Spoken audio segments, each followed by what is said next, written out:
Buenas noches. ¿Cuánto tiempo?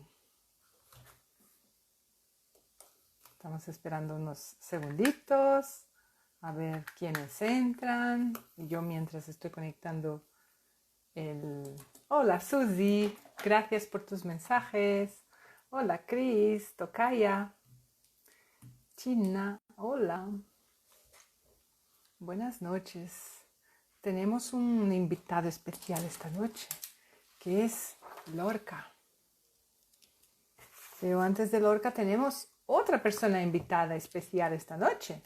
Por que eu estou falando em castelhano? Não sei. Talvez porque eu esteja no canal de espanhol? Não sei. Boa noite. Buenas noites. Que tal? Vivi, quanto tempo? Tudo bem? Roma Madrid, como vai? Cósmica, tudo bem? Espero que você esteja bem. E o Pablo também. Tagarelarte, olá. Jamel, buenas noites. Jamel, se diz? Ok. Eu vou esperar uns segundinhos enquanto a minha convidada já pediu para entrar, mas eu vou esperar um pouquinho até começar a entrar mais gente, tá bom? Ok. Oi, Sol, tudo bem? Vivi. Ok. Vamos esperar uns segundinhos. Ju, já vi que você tá aí. Então tá, temos dois convidados especiais essa noite. Lorca e Juliana. Vamos passear por Madrid com eles dois. Gente, eu tenho tanta informação na cabeça e na minha frente que eu não sei por onde começar. Mas a Ju sabe. Vamos lá. Ok. Map Silva. Tudo bem? Boa noite. Boa noite, gente. Obrigada por estarem aí, de verdade. Olá! Olá, Boa Cris. noite. Tudo bem? Tudo bem? E aí? Agora, tudo bom? Tudo bem. Tô aqui Então tá bom. lutando aqui. Tudo bem. Então tá bom, muito bem. Tá tudo. Gente, então, pedi pra gente esperar uns segundinhos enquanto o pessoal vai entrando. Cláudia, tudo bem? Não te vejo desde o EBB? Verdade. Ok. Isabela, ok. Eu queria saber primeiro se vocês estão ouvindo bem, se vocês estão ouvindo direitinho. ¿Puedes mencionar el nombre de mi amigo? Pues nada, hola, Hussein. Que eu Beleza. primeiro quero saber se vocês estão ouvindo direitinho. Segundo, se tem alguém aqui que não me conhece, porque de repente vocês vieram porque vocês seguem a Juliana, né? O canal dela, né? Do Rumo a Aham. Madrid. Então eu quero saber se de repente tem alguém que não me conhece para me apresentar. Bom, eu sou Cristina Passino, moro na cidade de Madrid desde 2004, sou professora de idiomas, tenho este canal de espanhol, de ensino de espanhol para brasileiros, e eu tenho uma convidada especial hoje. Quem é? É a Juliana Bezerra. A Juliana, a gente se Ah, conhece do blog, Blogueiros de Língua Portuguesa em Madrid. Ela se formou em História pela PUC do Rio de Janeiro, e ela se especializou em Relações Internacionais pelo Instituto Unilassalle, lá de Niterói.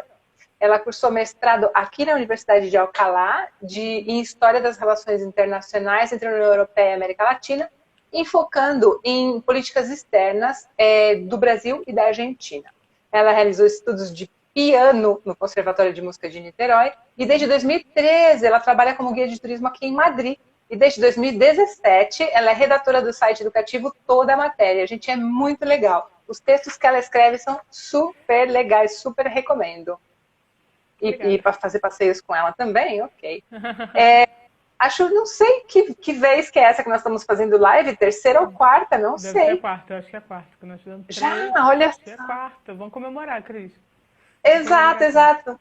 Exato. Então eu estou retomando, na verdade, as lives no meu canal. A Juliana já está fazendo lives no canal dela também. Sim, sim. E eu estou retomando agora, depois de um tempo de descanso. Então, retomando hoje, todas as quartas-feiras eu vou fazer live aqui no Instagram. E aos domingos também. Ainda vou divulgar o tema da live do domingo, porque tem dois temas bastante votados. Eu quero esperar um pouquinho para ver qual dos dois vai ganhar, tá certo? Então, nós Maravilha. escolhemos falar sobre... Desculpa. Não, maravilha, parabéns. Gostei de você fazer isso. Ah, obrigada. Uhum, Bom, nós vamos falar sobre o Federico Garcia Lorca, né, hoje. uhum, E eu queria pedir uma coisa para vocês, vou pedir uma ajuda, se vocês podem mandar corações. Cris, mas que uhum. coisa que você tem com os corações? Vou te contar por quê. Porque quanto mais corações vocês mandarem, mais visibilidade a nossa live vai ter e mais pessoas vão ter acesso a esta informação. Nós vamos contar da vida de uma das pessoas mais importantes da literatura e das obras de teatro da Espanha do século XX, certo? Verdade. Ok. Não sei se tem algum comentário, Ju. Obrigada pelos corações. Tem algum comentário, Ju? Nada, Alguma dizer boa coisa noite para assim? todo mundo. Já vi que a Denise está aí, já vi que a Sônia está aí, várias pessoas que vêm nos acompanhando e é um prazer, que sempre estar aqui com você, com seus seguidores também. Vimos que deu muito certo e também, como sempre, né, Cris? Coraçõezinhos e também perguntas, comentários. Quem conhece Federico Garcia Lorca, o que se conhece peças dele, poesia, por favor, participem, gente. Exato, exato. A Uhum, gente vai parando e vai comentando ou respondendo conforme as coisas forem aparecendo, né? uhum. Então tá. André, Eu gostaria de fazer um breve panorama de como era a Espanha na vamos lá. época que este homem apareceu na Espanha. Então, o Lorca, ele viveu. Eu tenho um caderno aqui, gente, que vocês não têm ideia. Eu tenho este caderno e este caderno Anota e tudo tudo. isso, tá? Então, assim, eu tenho Anota muita coisa tudo, para Sandra. falar. Uhum, Então, assim, adoro. o Lorca, ele nasceu em 1898 e ele morreu em 1936. Quando ele nasceu, imagina que ele nasceu na época do reinado do Alfonso XIII. Então, ele passou, durante a breve vida dele, ele passou por um reinado, né, uma monarquia, depois ele passou pela ditadura, De Primo de depois ele Rivera. Uhum, Primo de Rivera, depois uhum. ele passou pela República e depois veio a ditadura de novo. Né? Então, ele viveu épocas muito importantes da base do nosso país, do século XX mesmo, né? Com Ok, certeza. então, bom, na época, nós vamos falar... bom, ele nasceu num povoado de Granada, deixa eu ver o nome do lugar, que eu sempre esqueço, Fuente Baqueiros, Muito tá? vaqueiros. E ele, Uhum. e ele foi estudar em Madrid.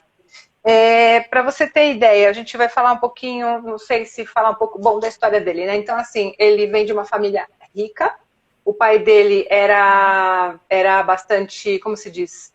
Bom, o pai dele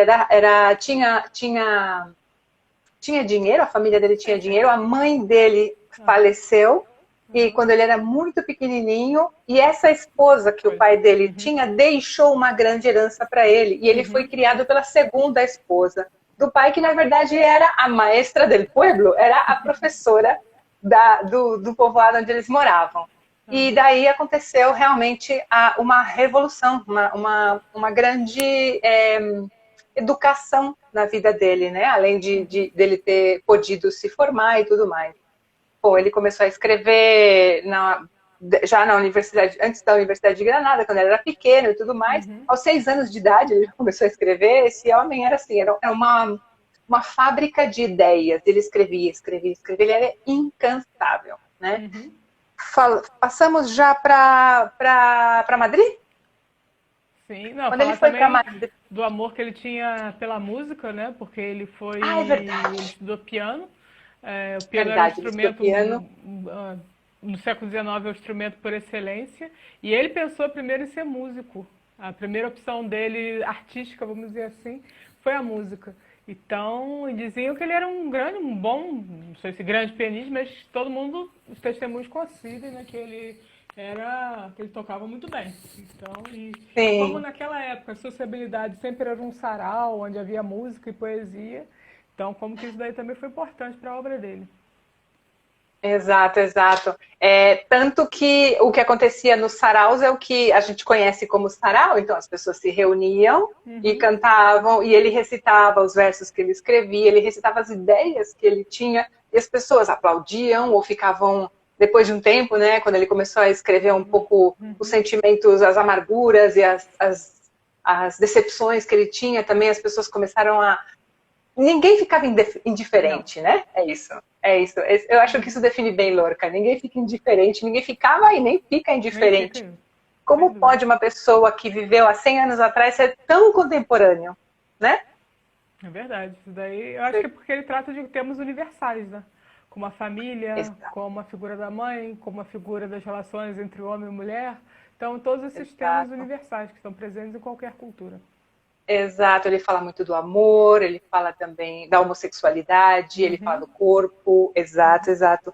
E tem dois termos que são muito conhecidos por causa dele. Um deles é a Espanha Profunda, que ele fala sobre esse assunto na obra La Casa de Bernarda Alba. Olha, essa eu Então, não sabia. até hoje Essa eu não nós sabia. Até hoje nós utilizamos essa expressão, né, Espanha profunda. E eu acho que aquela peça fala mesmo da Espanha profunda e a gente vai falar mais para frente. E outra expressão que foi conhecida por ele foi a palavra duende, É ter verdade. duende, Aham. que foi por causa do Ninho de Jerez, que ele ouviu o Ninho de Jerez, sim, el Ninho de Jerez, falando sobre isso. E duende, ele descreve como todo lo que tiene sonidos negros tiene duende. Então ele conecta a música intimamente com ter duende. E aí ele fala que até Goethe falou o que é ter duende, mas sem dizer, ele falou de uma forma fina, ele diz. Ele fala, duende é um poder misterioso que todos sentem e que nenhum filósofo ha podido explicar. Y ahí después él explica, es una inspiración relacionada con el peligro, el sufrimiento y la muerte y que anima al artista que actúa en público con su cuerpo. E é bem isso mesmo, é uma arte, é uma magia, na verdade, né? Total. Bom, então era isso que queria dar essa introdução e depois, quando a gente for para Madrid, eu falo do que é em Madrid. Aí ele foi para Madrid. Posso já ir para Madrid? Mas rapidinho, só falar que o duende também, para quem está assistindo, duende é uma palavra muito relacionada ao flamenco. Quando um músico de flamenco, quando um bailaor dança muito bem, toca muito bem, se diz que ele ou ela tem duende. Né? Como Tiene seria mesmo duende, nossa exato. coisa, é o tchan, nós, do brasileiro, é o espírito, é aquela coisa, é aquela afinidade que o músico ou o artista tem. Então, quando uma pessoa no flamenco, ali no tablado, faz tudo bonitinho, maravilhoso, se diz que tem duende. É inspiração, Sim. né? E tanto que El Niño de Jerez era um cantaor de flamenco. Claro, claro, vem daí, ok. Nós estamos falando que quando o Lorca foi para a residência de estudantes, ele foi Isso. estudar em Madrid, ele foi em 1919. Como era a Espanha em 1919? Pensa que hoje nós estamos na época da pandemia, né? Pois naquela época estava acontecendo uma coisa chamada gripe espanhola, que não era a gripe da Espanha, mas era uma gripe chamada de espanhola pelos americanos, e ela estava devastando a Europa, devastando o mundo. Foi realmente uma coisa impressionante, né? Foi um ano depois do fim da Primeira Guerra Mundial e também pensa que foi depois do final da Revolução Russa, né? E eles tinham muito medo do renascimento da política que se praticava na Rússia, desse renascimento aqui na Espanha, né? Então era assim, o fim da Revolução, na verdade, ele precipitou a monarquia aqui, né? E já não falo mais nada. Já não falo Sim, mais nada, é com mas você. aqui já temos uma pergunta, Denise. Oi, Denise. O que vocês acham da versão Lorca na série Ministério do Tempo? Vai lá. Cris, você assistiu, né? Eu ainda não assisti. Não cheguei a assistir, eu queria ver, eu sei que tem 2 capítulos, todo mundo fala super bem, mas para me documentar, antes de falar do Lorca, eu preferi recorrer a documentos. Recorrer é boa, né? Isso é... Não, recorrer tá certo. Ah, tá Eu certo. preferi me dirigir a documentos oficiais do que a uma série. Mesmo que a série conte o que é, eu preferi pegar outros documentários e preferi me documentar de outras maneiras, mas eu quero ver. O que você achou, Denise? Boa pergunta, Denise. Bem, primeiro que já... Minha voz está retornando? Você É. está sem o fone, Ju? Não, tá aqui. Então, não sei. Tá todo mundo retornando a minha voz, gente, eu só para sol. Comigo não tá. Para mim não tá retornando, não. Bem, Denise, eu também não vi. Eu não vi e já gostei, porque une uma outra pessoa que foi revolucionária no Flamengo, que é o Camarão de la Isla, né? Camarão de la Isla vai ser o primeiro a fazer umas mudanças que não agradaram muito, mas que acabaram fazendo grandes grandes mudanças no flamenco, né? Então, assim, não te vi, não, Denise, te digo com toda sinceridade, não vi, a Cris passou pra mim, não fiz meu dever de casa, não vi, mas já gostei. Se é isso. Mas pode Tá deixar, eu vou certo. ver direitinho, depois eu te digo, porque essa foi horrível. Essa aí a gente não Não, pode mas falar conta disso. pra gente se é legal. Você achou emocionante? Pois Muito mais outra emocionante, razão Denise. pra gente ver. Ok, Aham. ok, Então, eu acho ok. que unir essas duas personalidades que não se conheceram, mas que foram tão importantes, né? Eu acho que esse é o sonho de todo historiador. Ver Ah, isso. agora entendi, porque o Camarão encontra com o Lorca e o É como Camarão se fosse canta. exatamente Nossa, gente. uma poesia que o Lorca tinha escrito, né? Lembrando que Gente, ó, exatamente, de exatamente. arrepiar. E parece que o Camarão fala vencemos, ou ele fala vencemos, né? Não sei o que, porque como o Garcia Lorca ele ficou bastante, ele foi esquecido na Espanha de Franco, né? Então não deixa de ser como que a arte supera as ditaduras, os fascismos, os comunismos, as coisas assim. Então, É verdade, é verdade. muito legal. En- Então vamos para Madrid? Qual o nome Vamos da para Madrid. série? É El Ministério do Ministerio del Tempo. Tiempo. Em português é Ministério do Tempo mesmo, Cris? É. Não sei, El Ministerio del Tiempo. Tempo, É uma série deve ser espanhola. Ministério do Tempo. Denise, diz aí, ajuda a gente, como é que é em português? Por favor.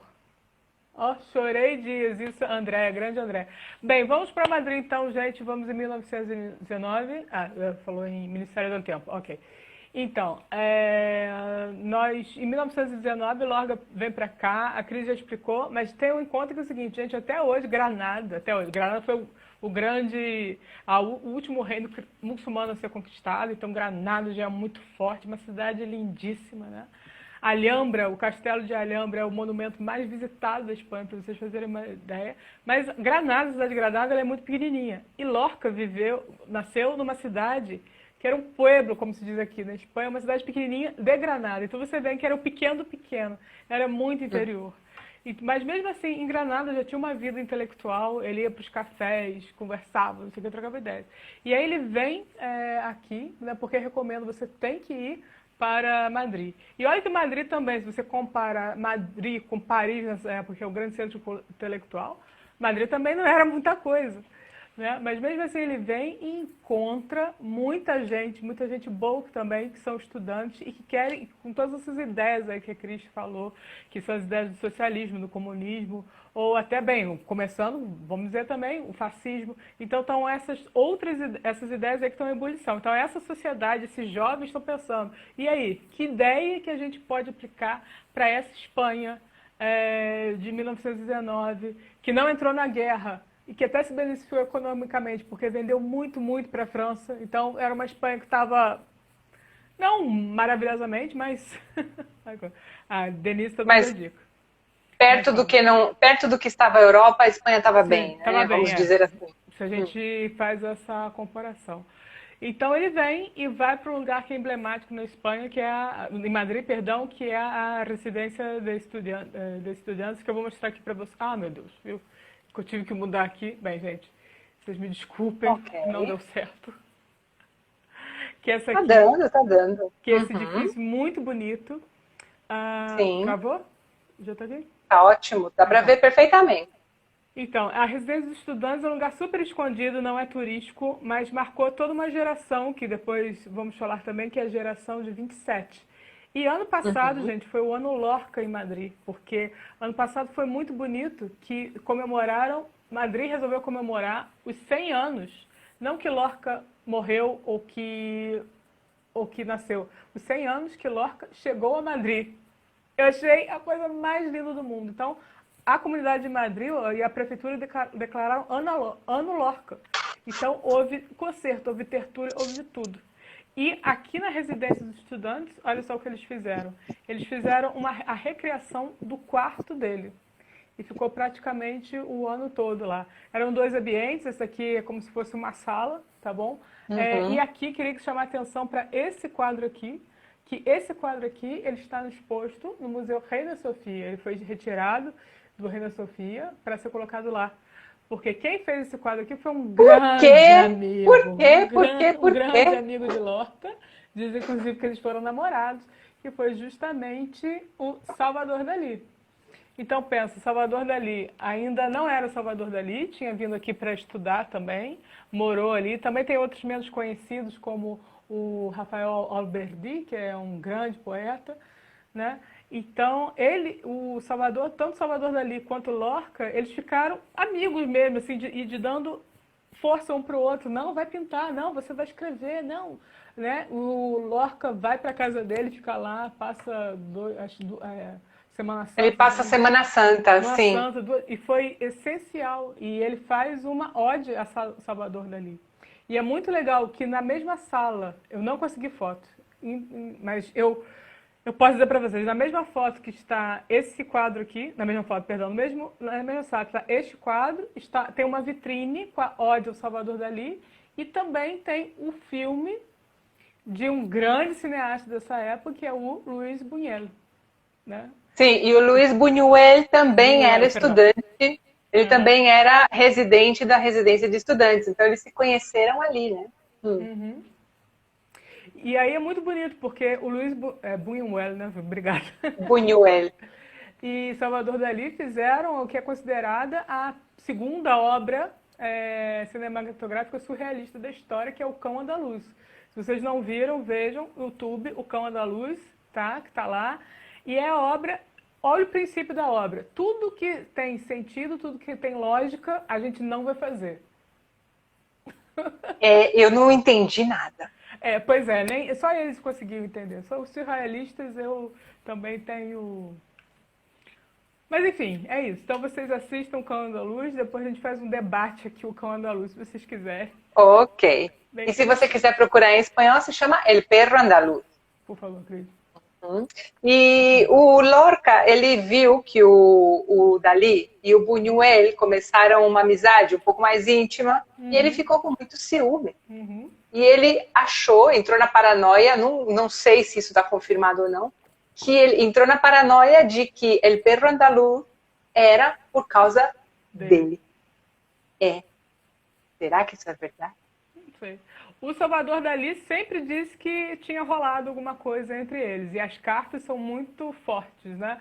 Mas como o Salvador Dalí mentia como respirava, então a gente nunca vai poder saber. Não, mas o Salvador Dalí e o Villa-Lobos, eles tinham o mesmo problema, né?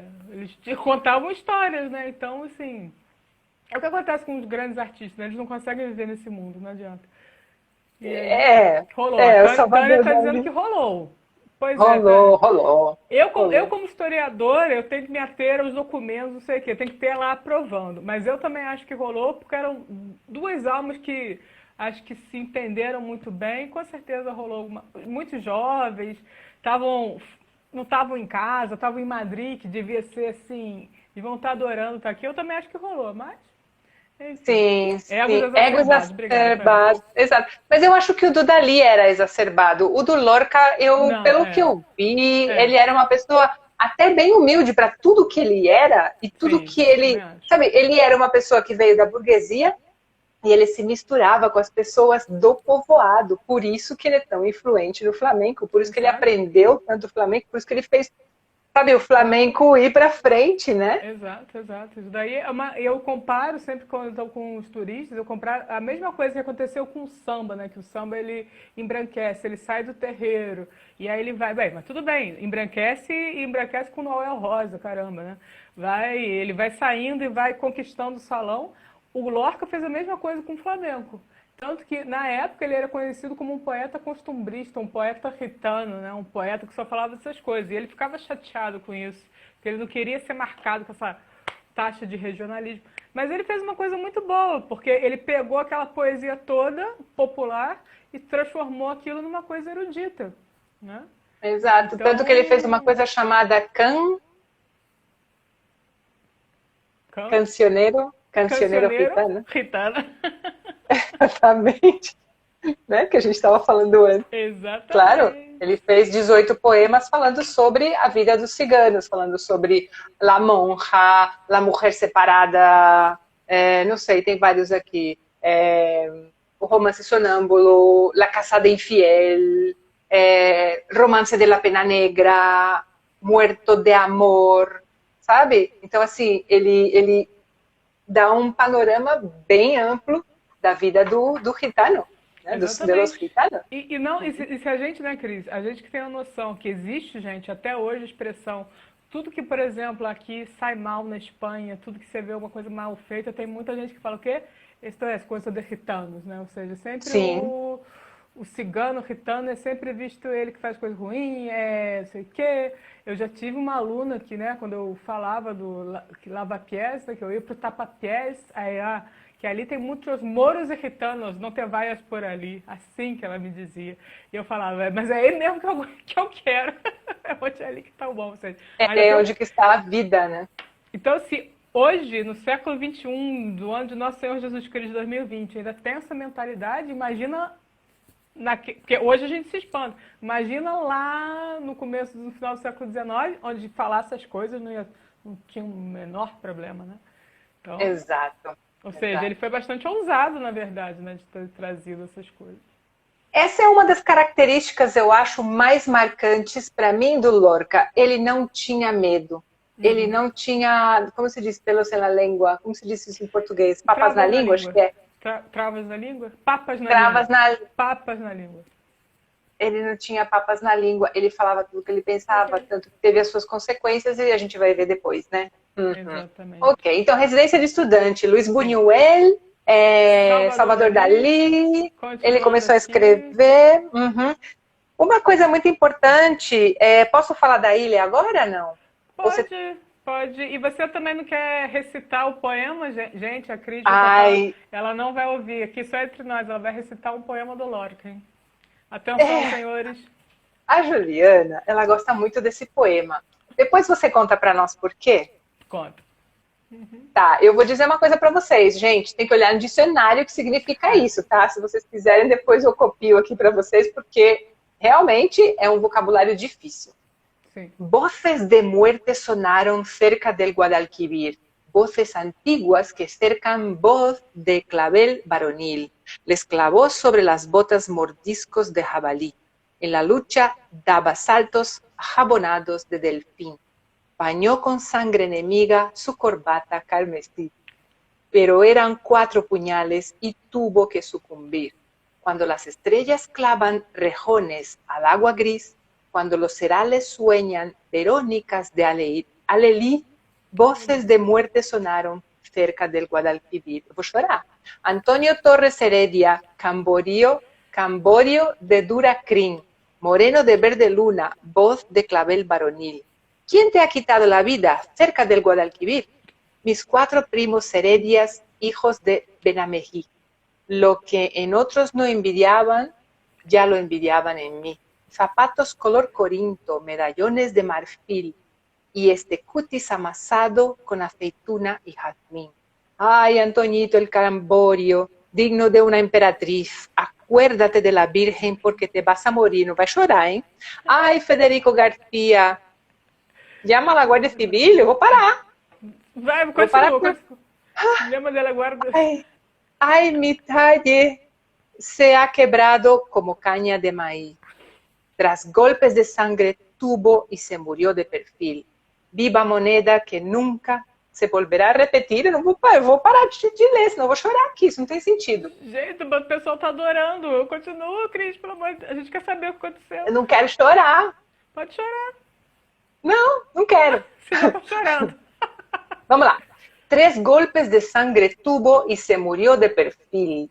Viva moneda que nunca se volverá a repetir. Un ángel marchoso pone su cabeza en un cojín. Otros de rubor cansado encendieron un candil. Y cuando los 4 primos llegan a Benamejí, voces de muerte cesaron cerca del Guadalquivir. Ay, que calor hace aqui. Madre mia. Parabéns, todo mundo. Você começou, o pessoal começou a aplaudir. Parabéns. Bem, gente, acho que todo mundo entendeu, mas se não entendeu não tem problema, porque realmente ele faz várias referências geográficas ali.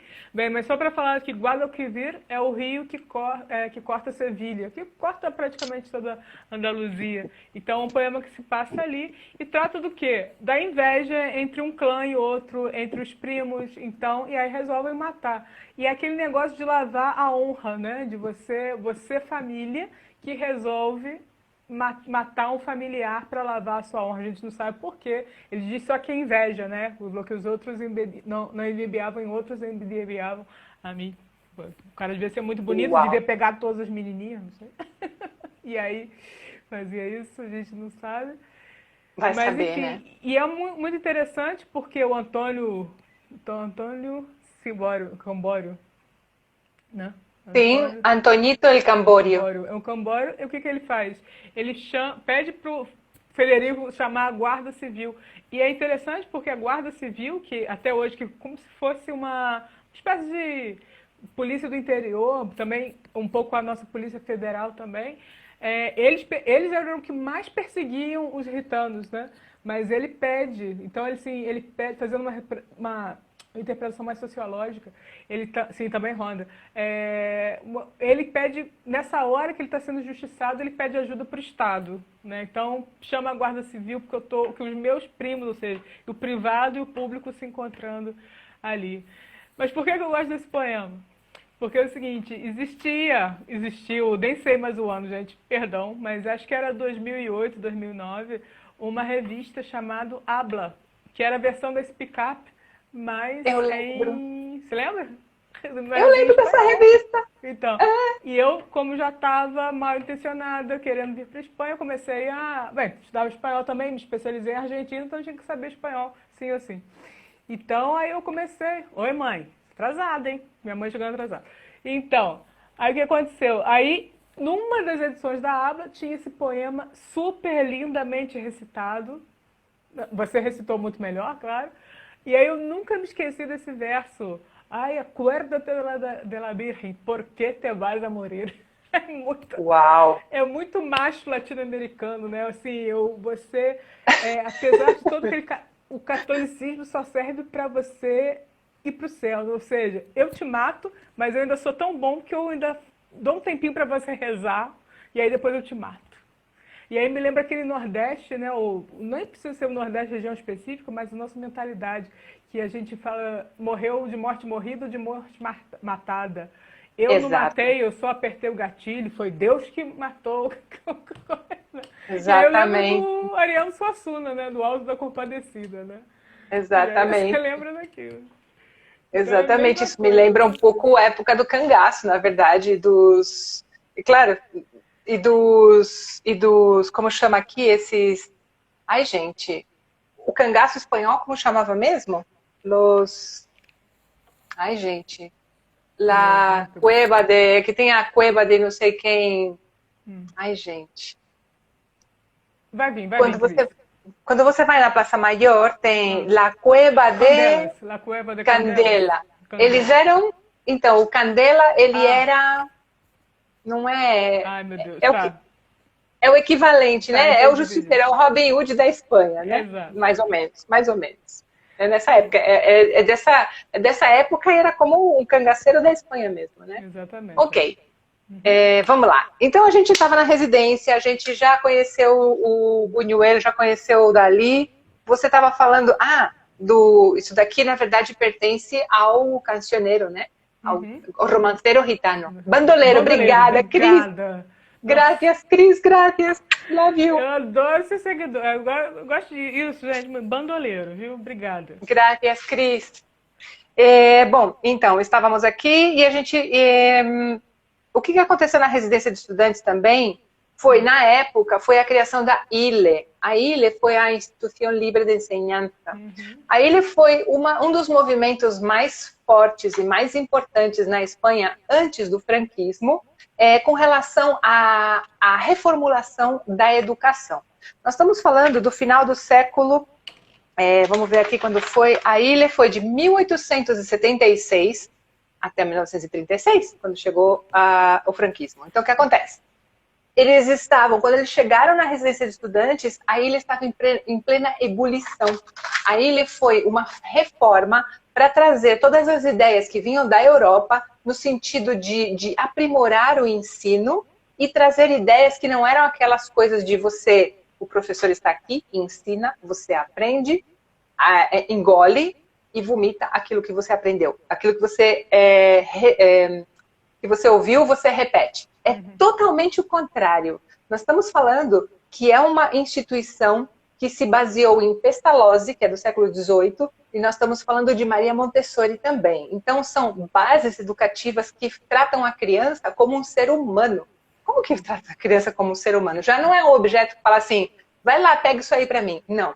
A criança ela tem vontade, a criança ela pode aprender, mas eles eram totalmente contra livros. Então, eles eram a favor de aprender fazendo, que é o que se faz hoje na escola Waldorf e também continua se fazendo no Montessori. Então, Waldorf do Rudolf Steiner. Então, eles seguiam também não só os russos, mas os alemães também, que eram a base da educação. Depois, um pouquinho depois, vieram os franceses e os belgas e os suíços, mas é mais ou menos exatamente construtivismo. Então, o que acontece? É uma revolução no ensino e o Lorca, ele teve a sorte de participar da ILE de uma forma muito ativa, porque nessa época a Instituição Livre de Enseñanza, ela não só fazia o trabalho nas escolas, mas eles iam a lugares onde as pessoas não podiam ir à escola, eles iam na Espanha rural. E aí o que acontece? Existe a criação de um grupo de teatro universitário chamado La Barraca. La Barraca foi primordial para divulgação de uma nova forma de aprender através do teatro, através das encenações. Era como as informações eram passadas para as crianças e para os adultos. Então, foi uma forma de divulgar conhecimento disso. E é curioso, né? Porque a ILE era como se diz, a residência de estudantes era da burguesia, mas a ILE não era só para a burguesia, era para todo mundo, né? E as pessoas que estavam no mundo rural também, né? Quem trabalhava no campo. Bom, teorias pedagógicas científicas de outros países, deixa eu ver o que mais que eu tenho para dizer. Lembrando na verdade... que nessa época realmente, bem, como todo mundo, né? Você tem muita gente que já está vindo para a cidade, é óbvio, mas tem mais gente no campo do que na cidade. E agora a industrialização, perdão, já é um fato. Então, tem que saber ler e escrever. Então, é uma forma de você também, né, tem que saber ler, escrever, contar e ter um pouco de cultura, né, um pouco de arte. Então, isso também é uma outra discussão. Como é que você vai educar esse povo que está chegando? Como é que você vai... fazer com que as pessoas se adaptam à cidade. E interessante também porque a educação é pensada numa coisa contínua, eles são totalmente contra as provas, eu continuo sendo contra provas, fazer provas, é uma avaliação contínua, a educação é contínua, você nunca para de aprender. Isso. E a formação da pessoa é para ela produzir, tá? Não significa que eles estão produzindo robôs, significa que eles estão formando a pessoa. Então fala assim, por exemplo, Juliana, você gosta de música? Então desenvolva-se em música. Cristina, você gosta de idiomas? Desenvolva-se em idiomas. E aí você vai dar o melhor de você nessa área que você é boa. Eu vou dar o melhor de mim nessa área que eu sou boa. E assim nós construímos. Isso é a ideia da ilha, né? Nós construímos uma sociedade onde todo mundo colabora. E o legal é que a ilha foi de 1876 até 1936, foi mais de 50 anos. 30, 90, 6, 10, 20, 30. Foram quase 60 anos. Então foi uma geração interessante que foi formada. Usa aquela coisa de uma geração 25 anos, são 2 gerações aí, né? Exatamente, exatamente.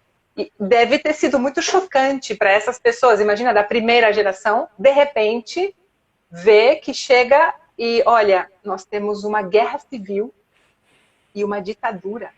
Sim. Cara, devem ter sido épocas muito difíceis, viu? Foi muito uma época difícil. Mas falar também, você citou essas escolas específicas, Montessori e a outra, mas também até a própria escola tradicional se usa métodos dessa. Por exemplo, uma coisa que é dessa corrente, por exemplo, é o fato de fazer excursões. Isso de a Sim. gente fazer, vamos levar os alunos para ir e tal, isso aqui. Isso, gente, isso vem dessas ideias assim, da criança como sujeito, disso aí. Vamos fazer trabalho de campo, né? Então isso vem disso. Então assim, não é que nas escolas tradicionais, que eu acredito que hoje não existe mais aquela escola tradicional puro sangue, você tem isso também, né? Então Uma coisa interessante também é que na ilha não estavam separadas as meninas e os meninos, é. todo mundo aprendia junto. Isso que você fala vem do Pestalozzi, a observação da natureza. É falar assim, olha uma folha, vamos olhar, vamos ver como é que é? Agora desenha a folha. A gente faz isso até hoje, nós estamos falando do século XVIII. Justamente, Pestalozzi é do século justamente. Então XVIII. não é uma coisa muito nova, né? Muito inovadora, não. Então, mas o que acontece? Com os sistemas de ensino, a gente teve ondas, né? Então, olha, Sim, vamos por aqui sim. numa onda, aí vieram os russos, aí não, vamos por aqui, os pensadores. Só que chegou a industrialização e que teve mais poder, falou, não, vamos colocar o meu método. Esse é o problema. Justamente. É Esse é o problema. massificação. Porque você precisa massificar, você precisa fazer com que muita gente, em pouco tempo, aprenda.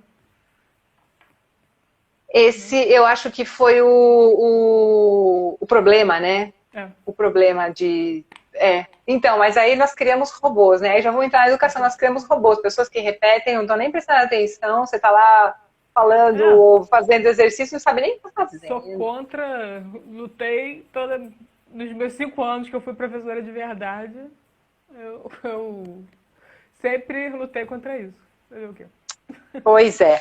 Então vamos lá. Então a gente estava aí na Instituição Livre de Enseñança, estamos na residência. Saímos da residência? Vamos sair da residência para a gente saber como é que foi a estreia teatral do Garcia Lorca, em que vocês, quem já veio a Madrid, foi lá no teatro, passou, porque foram comer churros na churrateria San Ginés, e na esquina existe hoje, que é uma sala de concerto, etc., chamado Joyce Lava, mas isso, gente, inicialmente aquele lugar era um teatro, era o Teatro Joyce Lava. Joyce Lava foi o nome do cara que abriu, tá bom?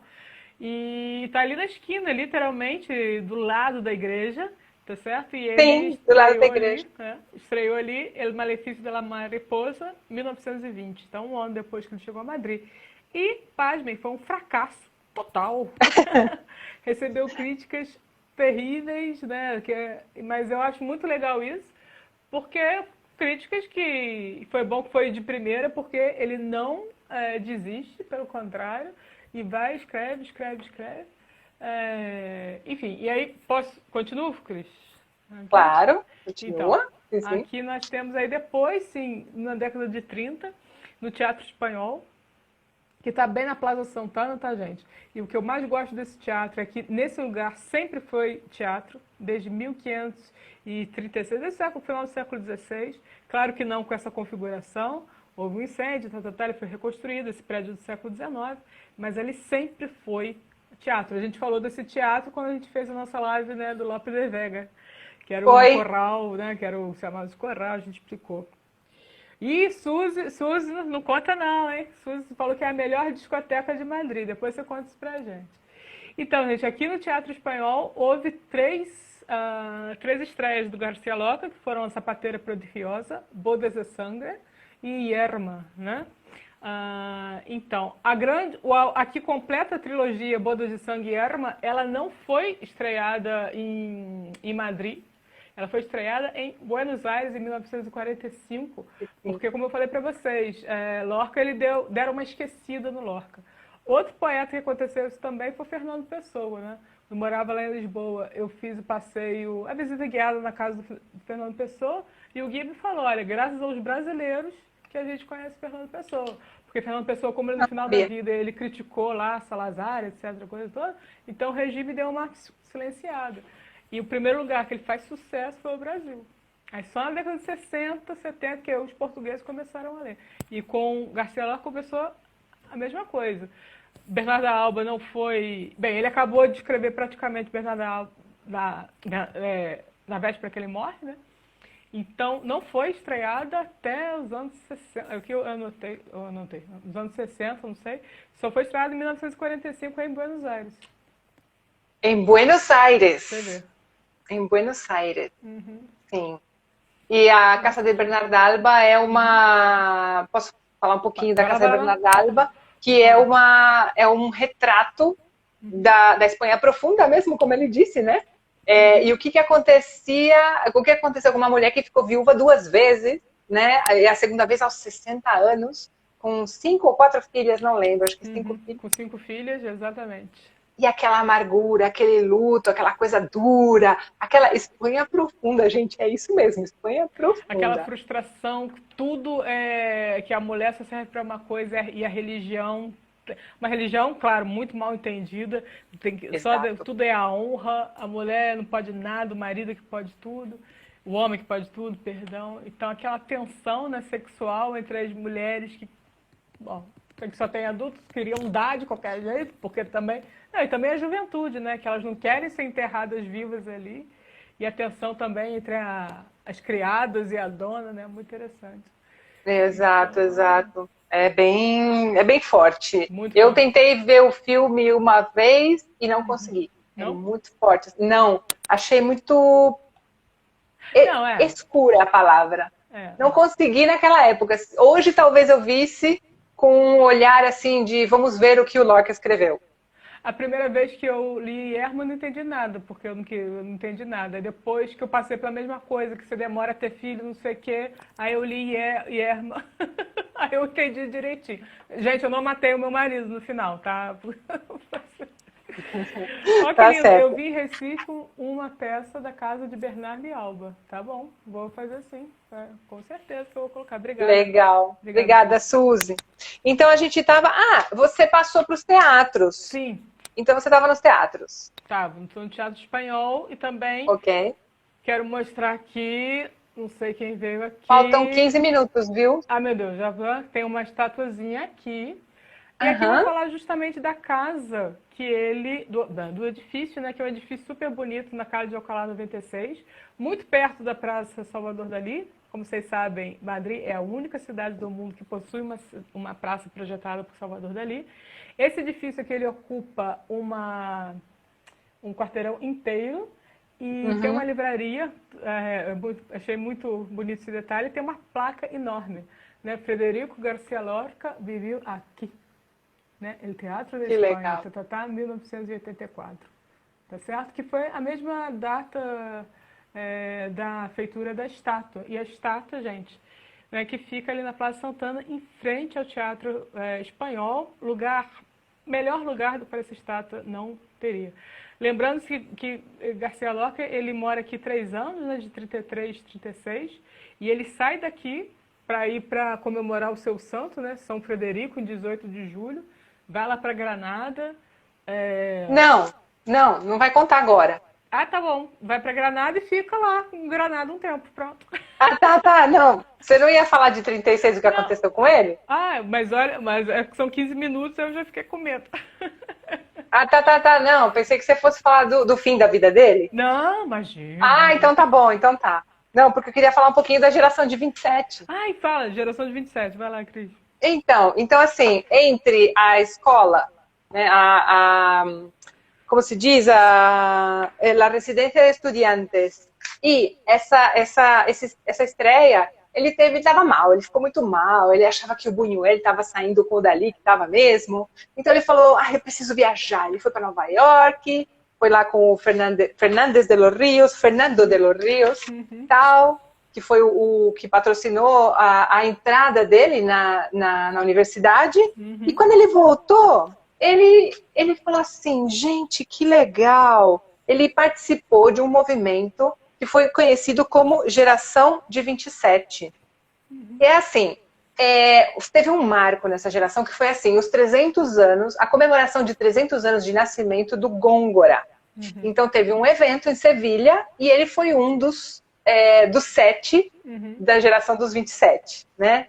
Então essa geração de 27, o que foi? Foi um reflexo da ILE, da Instituição Livre de Enseñanza, porque ele conseguiu a sintonia cultural e científica com a Espanha da época e foi a partir daí, um pouquinho depois, quando a Guerra Civil começou. Mas esses artistas, eles expressavam, eles usavam o subjetivo, eles usavam a metáfora e eles usavam a precisão conceitual.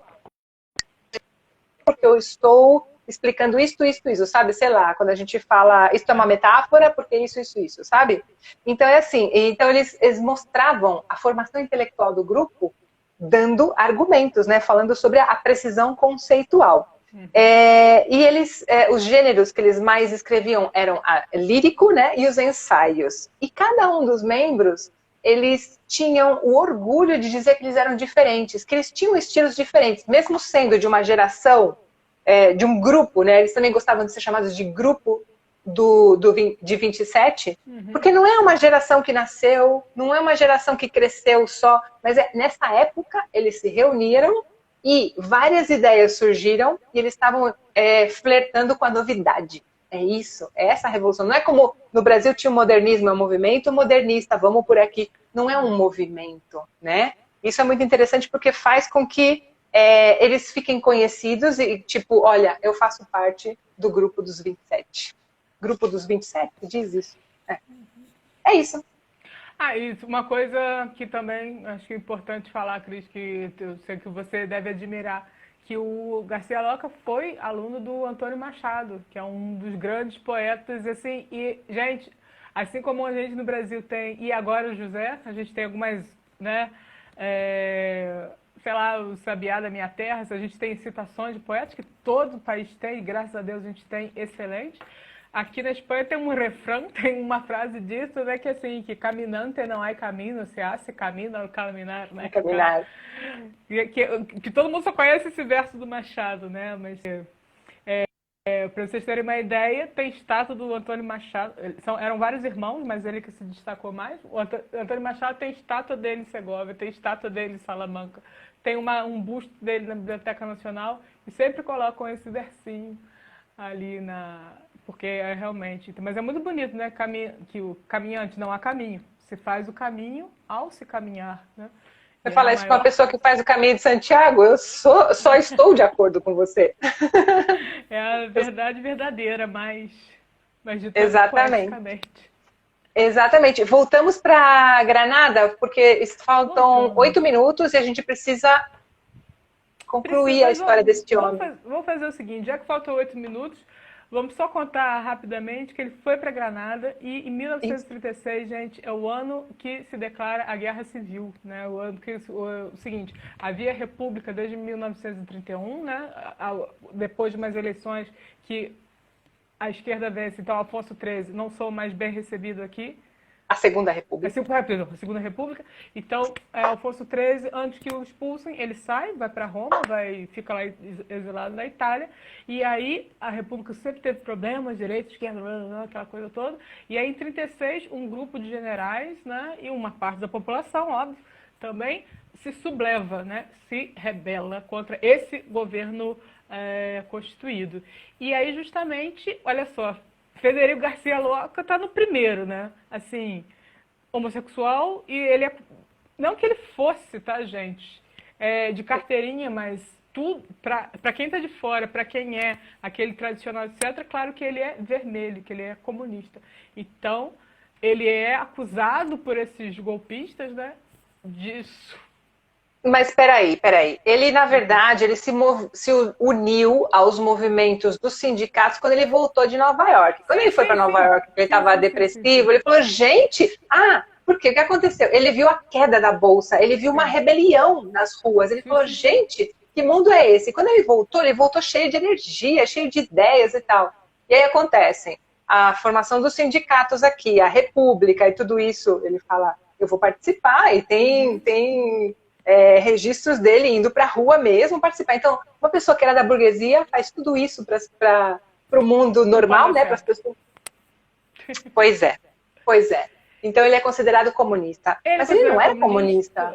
Não, eu digo assim, porque ele não era do Partido Comunista, ele não era afiliado, mas que ele era entre uma escolha entre um e outro, claro que você sabe que ele simpatiza com ideias de esquerda. Isso que eu quero dizer. Exato, exato. Não, então é isso. Ele não era afiliado, ele não era. Afiliado.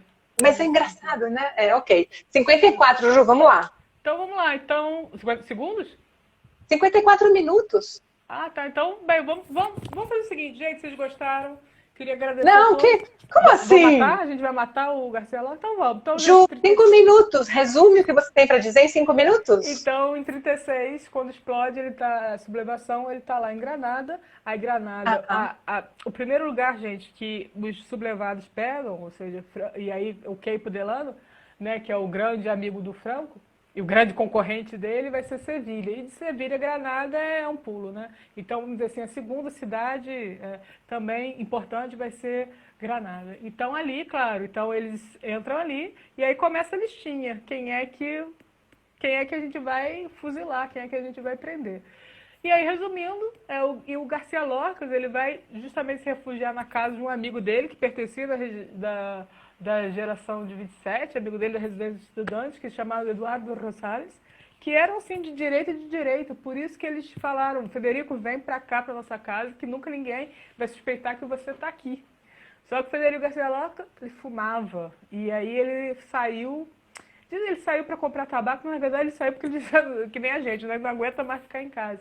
E aí quando ele foi comprar o tabaco, foi comprar fumo, reconheceram e aí prenderam. E aí não houve tempo, porque foi um dia praticamente só. O pai tentou, né, algumas influências, mas o pai também foi acusado de ser, enfim, acusado de qualquer coisa. E aí ele foi na madrugada, né, de agosto, ele foi fuzilado.